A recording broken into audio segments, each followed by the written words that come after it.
weren't truly poor in the 1970s unless you knew the exact sound of a spoon scraping the bottom of an empty jar of Miracle Whip. While the rich danced under disco balls and the middle class cruised in station wagons, millions of Americans lived in the shadows of the me decade, making miracles from scraps and turning necessity into survival skills. Here are 25 things that meant you were poor in the 1970s, each telling its own story of American economic hardship during a challenging decade. Powdered milk. When regular families poured cold, fresh milk from glass bottles or cardboard cartons, poor kids knew the routine of mixing powdered milk with water. No matter how much you stirred, those stubborn white lumps floated to the top, and the watery taste never quite matched the real thing. Many children dreaded breakfast cereal, swimming in reconstituted powdered milk, a daily reminder of financial hardship. Parents would often mix it half and half with real milk when they could afford it, trying to mask the chalky aftertaste that gave away your economic status. Many adults who grew up poor in the 70s still can't drink milk today. The memory of that powdered substitute too strong to overcome. Homemade haircuts. The distinctive bowl cut became unintentionally fashionable in poor households where paying for a professional haircut was an unnecessary luxury. Mothers placed an actual bowl on their children's heads and cut around it, creating a perfectly rounded hair helmet that announced your economic status as clearly as any clothing. Boys often sported these homemade cuts or severe buzz cuts done with hand clippers, while girls had long, straight hair trimmed at home. The precision layers and feathered looks popularized by celebrities remained exclusive to those who could afford salon visits every few weeks. Government cheese. That unmistakable bright orange block came in a plain cardboard box with simple black text. Government cheese wasn't just food, it announced your family's participation in welfare programs. While regular families bought Kraft singles or fancy cheese from the deli counter, poor families sliced from these massive blocks that seemed to last forever. The taste was somewhere between American cheese and cheddar, but the stigma of pulling it out for school lunches was what most kids remember. Kids whose families didn't need assistance never knew the texture or taste of this processed cheese that became the ultimate symbol of 1970s poverty. The government distributed millions of pounds of it through assistance programs, turning it into an iconic marker of economic struggle. Hand-me-down clothes. While middle-class kids got new clothes for school, poor children wore what older siblings, cousins, or neighbors had outgrown. Pants that were too short, shoes slightly too big, stuffed with newspaper, and jackets with someone else's name still written on the tag were common. Girls wore dresses from previous decades stored in attics, while boys wore pants with patches on the knee. The telltale signs were obvious: faded colors, outdated styles, and clothes that never quite fit right. When school pictures came around, many poor kids wore their good outfit, often the only new piece of clothing they'd received that year. Kool-Aid instead of soda. Rich kids had Coca-Cola and Tab in their refrigerators. Middle-class families might have soda on weekends, but in poor households, Kool-Aid was the daily drink. Those little packets that turned water into sweet, brightly colored drinks cost just pennies compared to soda. Parents would make it with half the recommended sugar to stretch the supply, resulting in a weaker, less sweet beverage. The plastic pitcher with the smiling Kool-Aid man became a fixture in poor kitchens, and the telltale red or purple stains around children's mouths were common sights in less affluent neighborhoods. While other families grabbed cans of soda from the fridge, poor kids knew the routine of mixing another batch when the pitcher ran empty. Hamburger helper.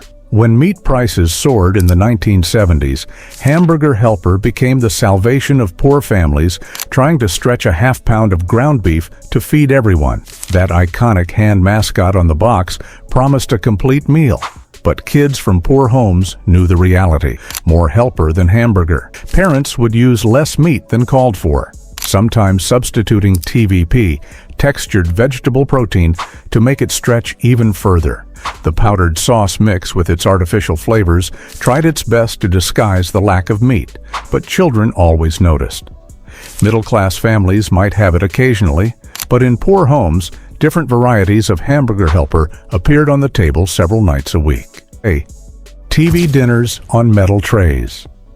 Before microwaves became common, poor families often relied on TV dinners heated in the oven on those compartmentalized aluminum trays. These weren't the premium Hungry Man dinners, but the cheapest store-brand versions with mysterious meat, watery vegetables, and desserts that never looked like the pictures on the box. While they seemed like a treat, they were actually cheaper than preparing fresh food, especially for single parents working long hours. The distinctive taste of food cooked in those aluminum containers became a familiar flavor for children from struggling households.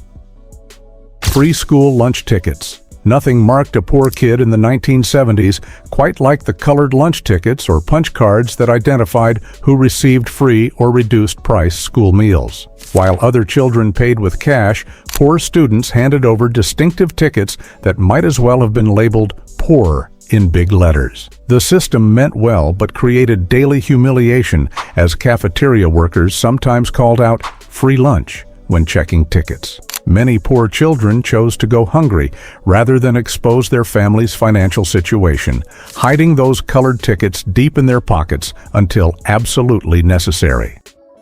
Bologna sandwiches. When middle-class kids unpacked sandwiches with ham, turkey, or roast beef for lunch, poor children unwrapped bologna on white bread. Often purchased in the large, thick rings to save money, bologna was the cheapest lunch meat available. Parents would slice it thin to make it last longer. The distinctive pink circle of processed meat between two slices of the cheapest white bread, sometimes with nothing else, not even mustard, became a recognized symbol of lunchtime economic disparity. Some poor kids learned to use the toaster to curl up the edges of their bologna to pretend it was a fancier cut of meat. Generic black and white packaging. In the mid-1970s, supermarkets introduced plain generic products with stark black lettering on white backgrounds. Simply labeled beans or corn or beer, these stripped-down products cost significantly less than name brands and screamed "budget shopper" from every pantry shelf. While middle-class families stuck with familiar brands, poor households filled their cupboards with these generic items. Opening a cabinet to rows of black and white packages became an instant signal of financial struggle. Children dreaded friends seeing these telltale packages and often transferred food to different containers before anyone came over.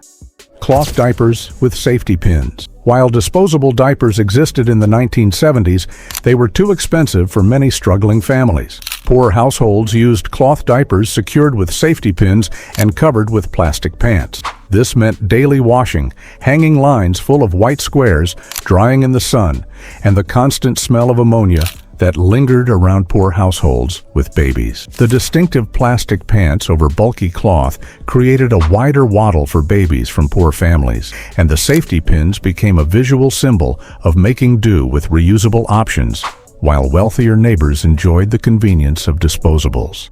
Tang instead of orange juice. Real orange juice was expensive, but Tang, the powdered orange drink made famous by the space program, offered a much cheaper alternative. Poor families mixed the orange crystals with water to create what parents claimed was just as good as juice, but children knew was nowhere close. The artificial tang and overly sweet flavor became a breakfast staple in struggling households. While middle-class kids poured real juice from frozen concentrate or cartons, poor children grew accustomed to the distinctive taste of this space-age substitute that cost a fraction of the price.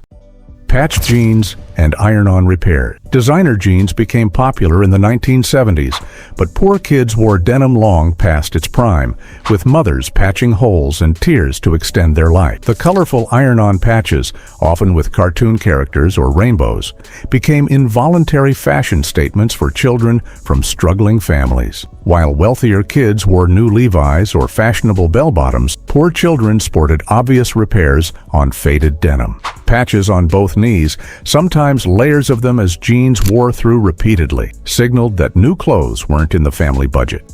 Peanut butter and margarine sandwiches. When even bologna became too expensive, poor kids unwrapped peanut butter sandwiches made with margarine instead of jelly. This combination, spread thin to make the jars last longer, provided protein and calories at minimal cost. The sticky, salty mixture on white bread appeared regularly in lunchboxes of poor children, while their classmates enjoyed more expensive combinations or hot lunches. For many, the distinctive taste of peanut butter and margarine remains a powerful memory of childhood food insecurity. Rotary phone with party line.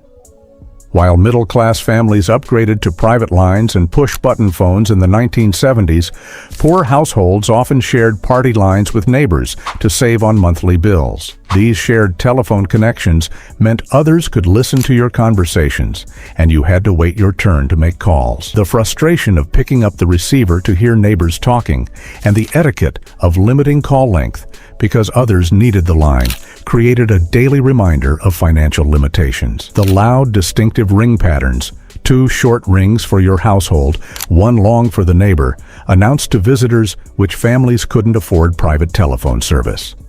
Layaway for school clothes. Middle-class families shopped for back-to-school clothes in August, but poor parents put items on layaway as early as June, making small payments all summer to secure a few new pieces by September. Children tagged along for these layaway visits, pointing to clothes they wouldn't be able to take home for months. The layaway department, often in the store basement, became a familiar destination for poor families unable to purchase outright.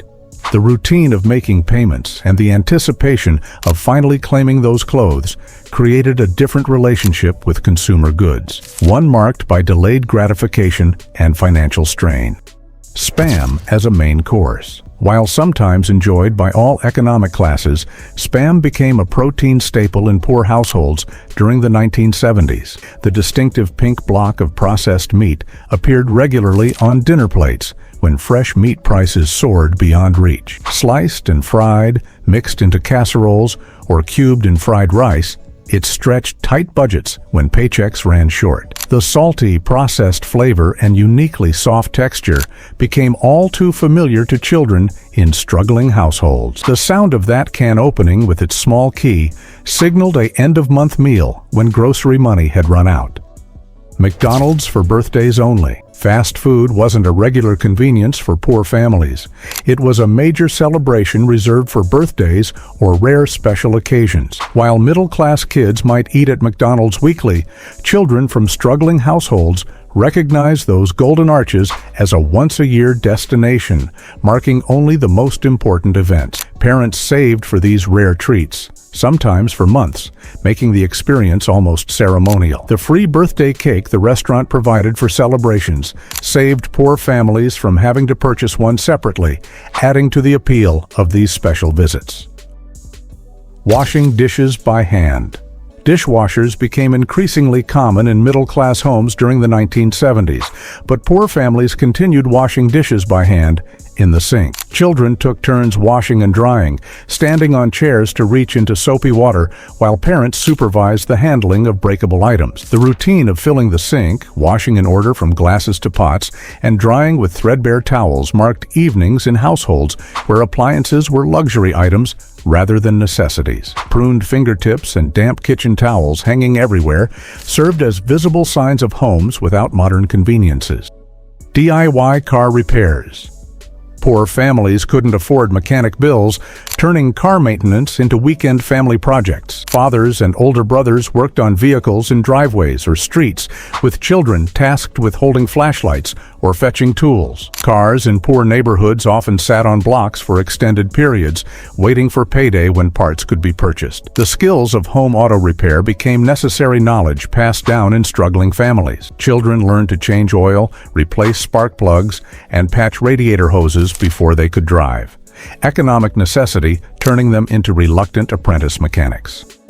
Bread with sugar and milk. When cereal ran out and payday was still days away, poor children ate slices of white bread sprinkled with sugar and covered with milk, or reconstituted powdered milk, for breakfast. This improvised meal cost pennies but filled stomachs before school. The soggy sweetness became a familiar morning food for children in financially struggling households. While not an everyday occurrence, its appearance on the breakfast table signaled that grocery money had run critically low until the next paycheck. Library as entertainment center. While middle-class families bought books and magazines or went to movies for entertainment, the public library became the primary entertainment hub for poor children. Weekly visits to check out the maximum allowed books provided free access to stories, information, and air conditioning during hot summer months. Librarians often knew poor children by name as they became regular fixtures at tables and in reading corners.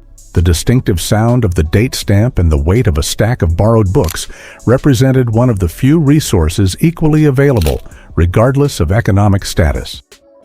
Homemade toys and games. Store-bought toys remained Christmas and birthday luxuries in poor households. The rest of the year, children played with homemade diversions, cardboard box forts, clothespin dolls, and games made from bottle caps or buttons. Creativity flourished by necessity as children invented ways to play with whatever materials were available. While wealthier kids received the latest commercial toys advertised on Saturday morning TV, poor children repurposed household items into playthings. The distinctive look of these handcrafted toys, often made from recycled materials, visibly separated poor children from their middle-class peers. Ramen noodles as a treat. Before becoming a college student staple, ramen noodles served as special meal supplements in poor households. At just pennies per package, they added volume to soups, or served as the base for creative dinners when meat wasn't affordable. Children from struggling families knew the routine of crushing the block of noodles, adding the seasoning packet, and sometimes an egg if available. The distinctive salty broth and curly noodles weren't yet retro cool. They were simply an affordable way to quiet hungry stomachs when more nutritious options exceeded the budget. Reused gift wrap and Christmas cards. While other families bought fresh wrapping paper each holiday season, poor households carefully unwrapped gifts to save and reuse the paper. Children learned to open presents without tearing the wrapping, and parents ironed saved paper for reuse the following year. Christmas cards received were cut and repurposed into gift tags, and ribbons were meticulously untied rather than cut. The practice of preservation extended to holiday decorations, with families using the same handmade ornaments and lights for decades, carefully storing them in original packaging that grew more worn each passing year. The 1970s created a generation who learned to stretch resources, recognize value, and appreciate small luxuries. For many who grew up poor during this decade, these habits became lifelong traits that persisted even after achieving financial stability. The lessons of scarcity: waste nothing, repair instead of replace, find joy in small pleasures, shaped an entire generation's relationship with consumption. While some look back at these markers of 1970s poverty with nostalgia, they represented real hardship at the time.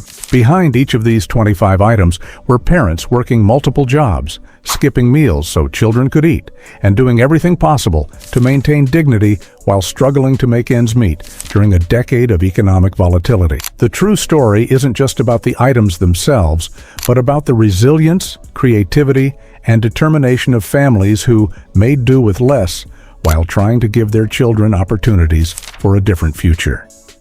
Their experiences remain an important chapter in America's economic history, one written not in financial reports, but in government cheese, powdered milk, and patches on the knees of hand-me-down jeans.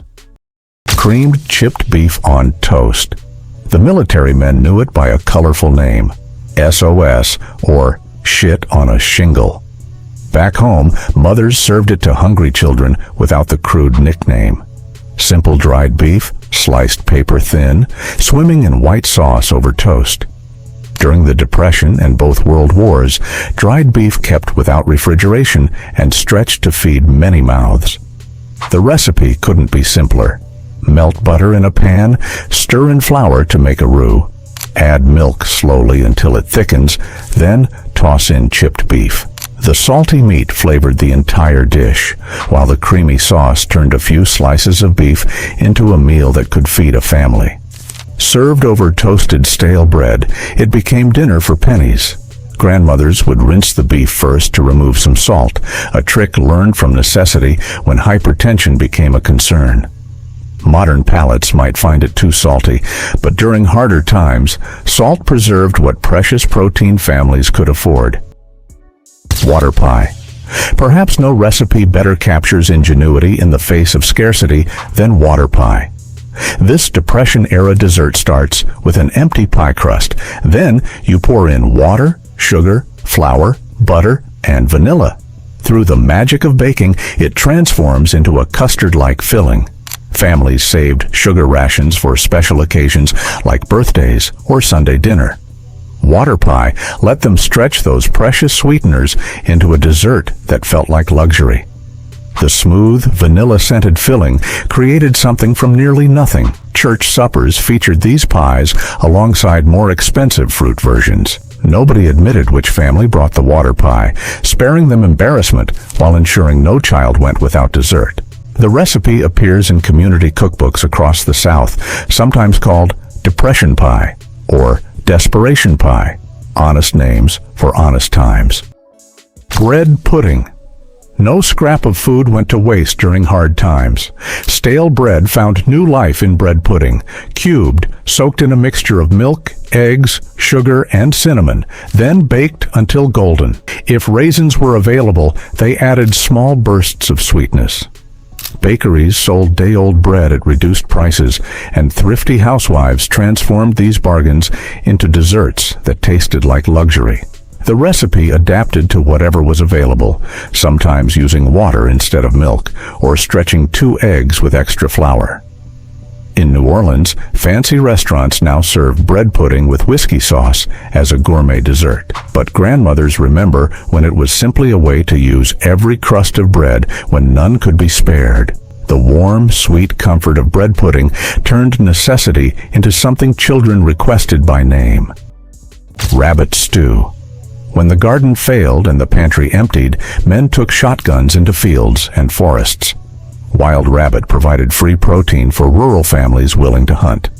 The lean meat required slow cooking to become tender.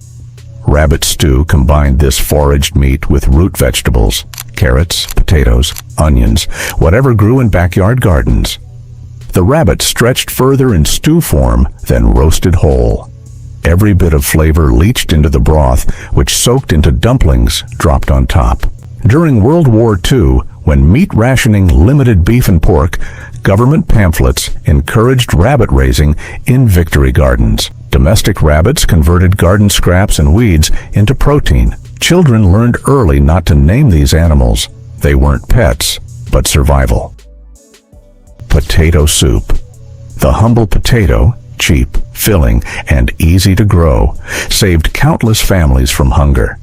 Potato soup transformed a few spuds into dinner with the addition of water, salt, and, if available, an onion and splash of milk. The basic recipe adapted endlessly. Bacon grease instead of butter for the roux, wild onions foraged from spring woods, or flour thickening the broth when milk was scarce. Families with cows added cream for special occasions, while those without relied on the starch of the potatoes themselves to create creamy texture. In Irish immigrant communities, this soup carried memories of old country famines when potatoes meant life itself. Generations later, potato soup still appears on tables when budgets tighten or cold weather calls for comfort. The simplicity masks its importance, a meal that prevented starvation with ingredients anyone could afford. Garbage soup. Despite its unappetizing name, garbage soup represented remarkable resourcefulness. Nothing edible entered the actual garbage. Instead, vegetable peels, meat bones, wilted greens, and aging root vegetables simmered together in water with salt and pepper. The soup pot lived on the back of the stove, with new additions joining the broth daily. Potato water, the liquid from cooking pasta, even the juice from canned vegetables enriched the ever-changing meal. Each night, the family ate whatever version existed, knowing tomorrow's might taste completely different. Thrifty cooks strained the finished broth through cheesecloth for clarity. The resulting soup, with perhaps a handful of rice or barley added for substance, provided vitamins and flavor when fresh food was unavailable. One Depression-era cookbook called it perpetual soup, a gentler name for survival in liquid form. Egg drop soup. When chickens reduced their laying during winter months, each egg became precious. egg drop soup stretched a single egg into a meal for four by slowly pouring beaten egg into hot broth, creating delicate ribbons that suggested abundance. The broth itself came from whatever was available, chicken feet and backs simmered with an onion perhaps, or simply bouillon cubes dissolved in water when times were hardest. A handful of green onions added color and vitamins if the garden offered them. Chinese immigrants brought this technique to America, where it merged with Depression-era thrift. The simple combination of hot liquid and beaten egg created protein-rich meals requiring minimal ingredients. Families saved their precious eggs for this soup, knowing the visual transformation made children feel they'd eaten something special.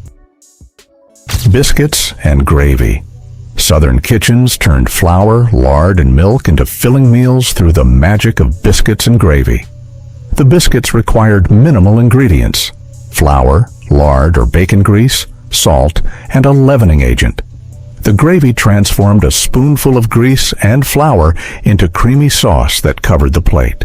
During harder times, the gravy contained little meat, perhaps crumbled bits of salt pork or the last pieces of sausage. The flavor came instead from black pepper, which grew plentiful and cheap after the spice trade expanded. Liberal shakes of pepper turned white gravy gray-speckled and gave the impression of more meat than actually existed. This breakfast sustained farmers through morning chores and factory workers through long shifts. The combination of fat and carbohydrates provided cheap energy when physical labor demanded fuel. Even now, diners across America serve this humble meal, though few remember its origins in genuine poverty. Fried bologna. When steak became an impossible dream, families turned to bologna, a mixture of ground meat scraps pressed into neat circles. Frying transformed this humble lunch meat into something that sizzled and smelled like proper cooking. The preparation couldn't be simpler. Cut a single slice into the edge to prevent curling, then fry until the edges crisped and the center bubbled. Served on white bread with mustard, perhaps with a slice of government cheese, it became a hot sandwich that felt like restaurant food. During the Depression and continuing through the 1970s recession, fried bologna became dinner when paychecks stretched too thin for conventional cuts of meat. Children often preferred it to healthier options, never realizing their parents served it from necessity rather than choice. The distinctive bologna bubble that formed during cooking delighted young eaters who poked it with forks before taking their first bites. Ham bone beans. Nothing demonstrated household thrift more clearly than the journey of a holiday ham through subsequent meals. After Sunday's celebration and Monday's sandwiches, the bone, with its clinging bits of meat, transformed plain beans into smoky, flavorful meals. Navy beans or Great Northerns soaked overnight, then simmered all day with the ham bone, an onion, and perhaps a bay leaf, if the spice drawer allowed such luxury. The long cooking extracted every molecule of flavor from the bone while softening the beans to creamy perfection.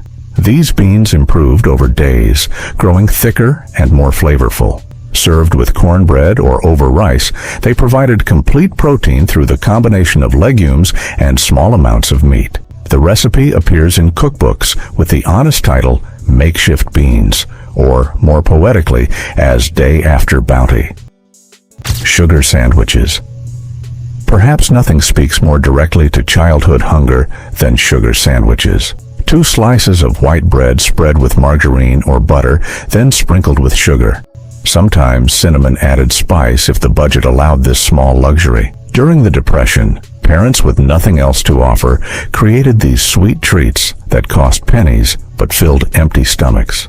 Children believed they received dessert rather than understanding the family's desperation. The sugar provided quick energy when little else was available. In oral histories of hard times, elderly Americans often mention these sandwiches, sometimes with nostalgia, sometimes with lingering shame at having once been so poor.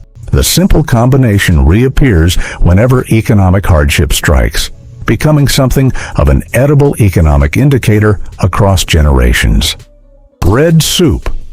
When bread became too stale for sandwiches, but too valuable to discard, it transformed into soup. Cubed stale bread simmered in broth, usually made from bouillon cubes when meat bones weren't available, until it softened and thickened the liquid. Italian immigrants called it ribollita, reheating yesterday's minestrone with added bread. Pennsylvania Dutch communities named it brown soup, simmering bread in milk with butter and onions. Every culture, finding itself facing empty pantries, discovered this method of stretching minimal ingredients. An egg, beaten into the hot liquid just before serving, added protein and creamy richness when eggs were available. More often, the soup relied on the bread itself for substance, with perhaps an onion or carrot added for flavor. The result tasted far better than its humble ingredients suggested, a testament to human creativity in the face of scarcity.